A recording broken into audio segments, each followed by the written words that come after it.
saya Maria Magdalena. Saat ini saya ingin membawakan presentasi mengenai pentingnya peran orang tua dalam menangani urgensi psikologi anak di masa pandemi. Hal ini didukung dengan kajian yang berangkat dari pengamatan penulis secara empiris, bahwa pembelajaran daring selama pandemi sangat berdampak pada psikologis anak. Dan hal ini terlihat dalam reaksi setiap anak, sebagaimana ulasan dalam artikel ini. Kajian ini menggunakan metode kualitatif deskriptif. Adapun tujuan dari artikel ini yaitu yang pertama, mengulas secara empiris pembelajaran daring sangat berakibat bagi perkembangan psikologis bagi anak. Yang kedua, untuk memberitahu peran orang tua dalam strategi membimbing psikologis anak. Yang selanjutnya, dampak positif adanya sekolah daring. Bergulirnya kebijakan pemerintah yang mewajibkan peserta didik belajar di rumah dengan tujuan untuk memutuskan mata rantai penyebaran virus COVID-19. Yaitu dampak positif yang pertama, anak bebas bereksplorasi. Hal ini memberikan pengalaman baru tentang apa yang orang tua kerjakan. Yang kedua, membangun kedekatan dengan orang tua. Banyak waktu yang dapat dihabiskan bersama keluarga. Yang ketiga, orang tua dapat fokus kepada anak. Lalu bagaimana dampak pandemi bagi perkembangan psikologis anak? Faktanya, orang tua merupakan lingkungan terdekat bagi anak. Hal itu mengakibatkan orang tua harus mengerti dan membuat fokus utama untuk anak dapat tetap aktif di masa pandemi ini. Pertolongan yang dapat diberi orang tua untuk psikologis anak. Situasi pandemi COVID-19 telah merubah segalanya. Hal ini, peran orang tua benar-benar menjadi hal utama dalam menciptakan kebahagiaan anak dan kesuksesan seorang anak. Beragam bentuk pola asuh tentu akan berimplikasi terhadap pembentukan karakter anak. Orang tua yang notabene sebagai lingkungan terdekat anak, segala perilakunya akan diamati, bahkan diimitasi oleh anak itu sendiri. Sebagaimana pendapat yang disampaikan oleh Harlock, yaitu perlakuan orang tua ke anak akan mempengaruhi sikap dan perilaku anak. Sejatinya pelaksanaan pendidikan bukanlah hanya tanggung jawab lembaga saja, namun tanggung jawab orang tua dan masyarakat juga. Lalu ada saran, yaitu merealisasikan fungsi edukatif dilakukan orang tua dengan cara memahami pola yang harus diberikan supaya pengetahuan yang diberikan kepada anak lebih bersifat terarah. Yang kedua, contoh penerapan. Kondisi pola asuh dan komunikasi. Tindakan apresiasi pada anak akan melatih anak untuk dapat termotivasi pada hal yang dilakukan. Yang kedua, mengajarkan anak pada teknologi.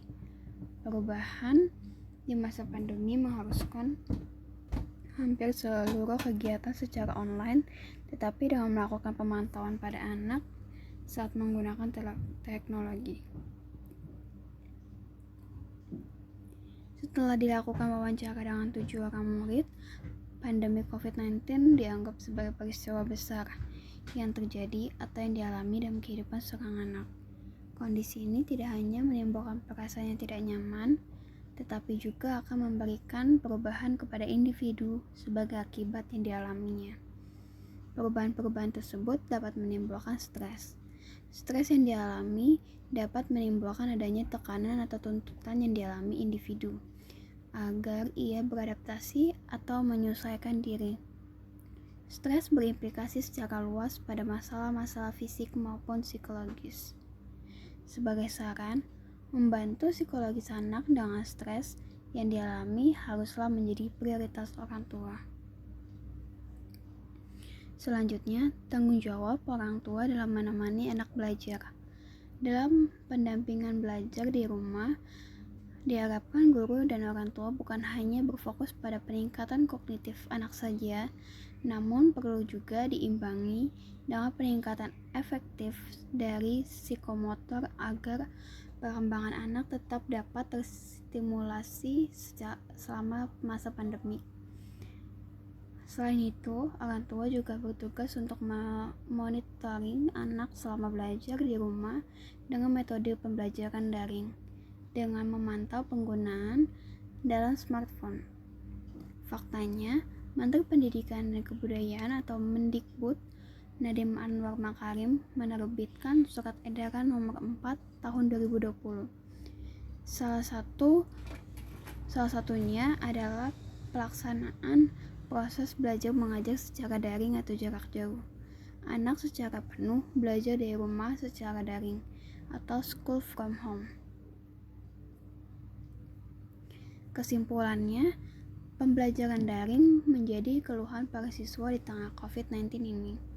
Hal ini ditunjukkan dengan rendahnya antusiasme mengikuti pembelajaran daring.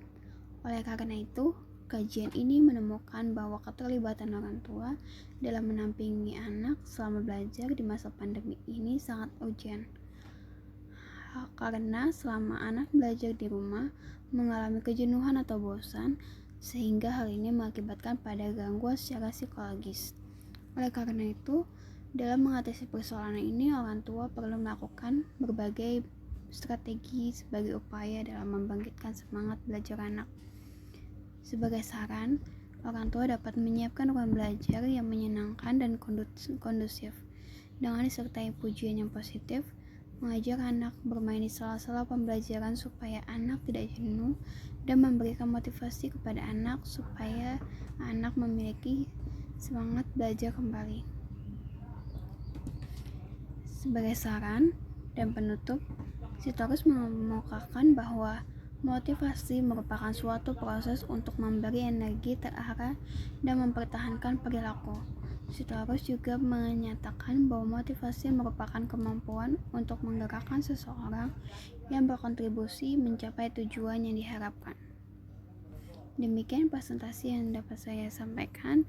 Mohon maaf jika ada kesalahan kata. Terima kasih.